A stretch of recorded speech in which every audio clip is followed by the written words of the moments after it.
ನಮಸ್ತೆ ಗೆಳೆಯರೆ.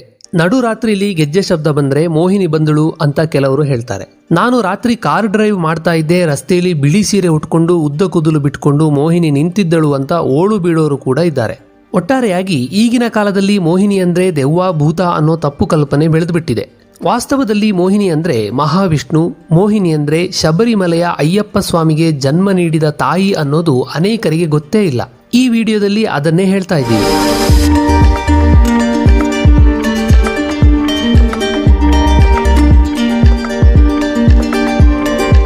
ಮಹಾವಿಷ್ಣು ಭಕ್ತರನ್ನ ಕಾಪಾಡೋಕೆ ಅವತಾರವೆತ್ತಿ ಬರೋದು ನಮಗೆಲ್ಲ ಗೊತ್ತಿದೆ. ಮೋಹಿನಿ ಕೂಡ ವಿಷ್ಣುವಿನ ಒಂದು ಅವತಾರ, ಆದರೆ ಇದು ಮಹಿಳೆ ರೂಪದ ಅವತಾರ. ಮೋಹಿನಿ ಅಂದ್ರೆ ಮೋಹ, ಬಹಳ ಆಕರ್ಷಕವಾಗಿ ಮನಸ್ಸನ್ನ ಕಾಡುವ, ಸೆಳೆಯುವ, ಆಸೆ ಕೆರಳಿಸುವ ಒಂದು ವ್ಯಕ್ತಿತ್ವ ಅನ್ನಬಹುದು. ಅಂತಹ ಪರ್ಸನಾಲಿಟಿಯ ಮೋಹಿನಿಯ ಅವತಾರ ಸೃಷ್ಟಿಯಾಗಿದ್ದು ಸಮುದ್ರ ಮಂಥನದ ನಂತರ. ಶ್ರೀಮದ್ ಭಾಗವತದಲ್ಲಿ ಮೋಹಿನಿ ಮಹಾವಿಷ್ಣುವಿನ ಅವತಾರ ಅನ್ನೋ ಉಲ್ಲೇಖ ಇದೆ. ಮಹಾಭಾರತದಲ್ಲಿ ಸಮುದ್ರ ಮಂಥನದ ಕಥೆ ಇದೆ.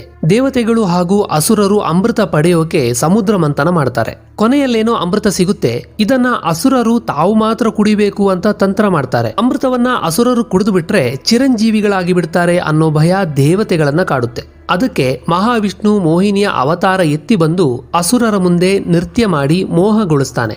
ನಂತರ ನಾನೇ ದೇವತೆಗಳಿಗೆ ಹಾಗೂ ಅಸುರರಿಗೆ ಸಮಾನವಾಗಿ ಅಮೃತವನ್ನ ಹಂಚ್ತೀನಿ ಅಂತ ಮೋಹಿನಿ ಹೇಳ್ತಾಳೆ. ಮೋಹಿನಿಯ ಸೌಂದರ್ಯಕ್ಕೆ ಬಿದ್ದುಬಿಟ್ಟ ಅಸುರರು ಅವಳು ಹೇಳಿದ ಹಾಗೆಯೇ ಕೇಳೋಕೆ ಶುರು ಮಾಡ್ತಾರೆ. ದೇವತೆಗಳು ಹಾಗೂ ಅಸುರರನ್ನ ಬೇರೆ ಬೇರೆಯಾಗಿ ಕೂರಿಸಿದ ಮೋಹಿನಿ ಅಮೃತವನ್ನ ಹಿಡಿದು ಒಬ್ಬೊಬ್ಬರಿಗೆ ಹಂಚೋಕೆ ಶುರು ಮಾಡ್ತಾಳೆ. ದೇವತೆಗಳಿಗೆ ನಿಜವಾದ ಅಮೃತವನ್ನ ನೀಡಿ ಅಸುರರಿಗೆ ಅಮೃತದ ಬದಲು ಅದೇ ರೀತಿಯ ಪಾನೀಯವನ್ನ ಕೊಡ್ತಾಳೆ. ಅಸುರರು ತಾವೆಲ್ಲರೂ ನಿಜವಾಗಿ ಅಮೃತವನ್ನೇ ಕುಡಿತಾ ಇದ್ದೀವಿ ಅಂತ ಅಂದ್ಕೋತಾರೆ. ಆದರೆ ಸ್ವರಭಾನು ಅನ್ನೋ ಅಸುರ ಮಾತ್ರ ಮೋಹಿನಿಯ ಜಾಲಕ್ಕೆ ಬೀಳೋದಿಲ್ಲ. ಇದು ದೊಡ್ಡ ಮೋಸ ಅನ್ನೋದು ಅವನಿಗೆ ಗೊತ್ತಾಗಿ ಉಪಾಯ ಮಾಡಿ ದೇವತೆಗಳ ಸಾಲಿನಲ್ಲಿ ಕುಳಿತು ಅಮೃತವನ್ನ ಪಡೆದೇ ಬಿಡ್ತಾನೆ. ಅಮೃತ ಹಂಚಿಕೆ ಮಾಡಿದ ಬಳಿಕ ಈ ವಿಚಾರ ಗೊತ್ತಾದಾಗ ವಿಷ್ಣು ಸುದರ್ಶನ ಚಕ್ರದಿಂದ ಸ್ವರಭಾನುವಿನ ತಲೆಯನ್ನ ಕತ್ತರಿಸಿ ಹಾಕ್ತಾನೆ.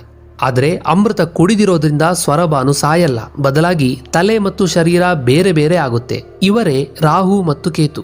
ಶಬರಿಮಲೆಯ ಅಯ್ಯಪ್ಪ ಸ್ವಾಮಿಯ ತಾಯಿ ಕೂಡ ಮೋಹಿನಿಯೇ. ರಾಕ್ಷಸಿ ಮಹಿಷಿ ಬ್ರಹ್ಮನ ಕುರಿತು ತಪಸ್ಸು ಮಾಡಿ ಸಾವಿಲ್ಲದ ವರ ಕೇಳ್ತಾಳೆ. ಅದನ್ನ ಕೊಡೋಕೆ ಸಾಧ್ಯ ಇಲ್ಲ ಅಂದಾಗ ಶಿವ ಮತ್ತು ವಿಷ್ಣುವಿನ ಮಗನಿಂದ ತನ್ನ ಹತ್ಯೆ ಆಗಲಿ ಅಂತ ವರ ಕೇಳ್ತಾಳೆ. ಇಬ್ಬರು ಪುರುಷರಿಂದ ಮಗು ಹುಟ್ಟೋಕೆ ಸಾಧ್ಯನೇ ಇಲ್ಲ ಅನ್ನೋ ಕಾರಣಕ್ಕೆ ಆಕೆ ಈ ರೀತಿಯ ವರವನ್ನ ಕೇಳ್ತಾಳೆ. ಅದಕ್ಕೆ ಬ್ರಹ್ಮ ತಥಾಸ್ತು ಅಂತ ಹೇಳ್ತಾನೆ. ಇದರಿಂದಾಗಿ ಮಹಾವಿಷ್ಣು ಮೋಹಿನಿಯ ರೂಪ ಪಡೆದು ಶಿವನೊಂದಿಗೆ ಬೆರೆತು ಮಹಿಷಿಯನ್ನ ಕೊಲ್ಲೋಕೆ ಮಣಿಕಂಠನನ್ನ ಹುಟ್ಟಿಸಬೇಕಾಗುತ್ತೆ. ಮೋಹಿನಿಯನ್ನ ಮಹಾಲಸ ನಾರಾಯಣಿ ಅನ್ನೋ ರೂಪದಲ್ಲಿ ಪೂಜೆ ಮಾಡ್ತಾರೆ. ಗೋವಾದಲ್ಲಿ ಮಹಾಲಸ ದೇವಿಯ ದೇವಸ್ಥಾನ ಬಹಳ ಜನಪ್ರಿಯ.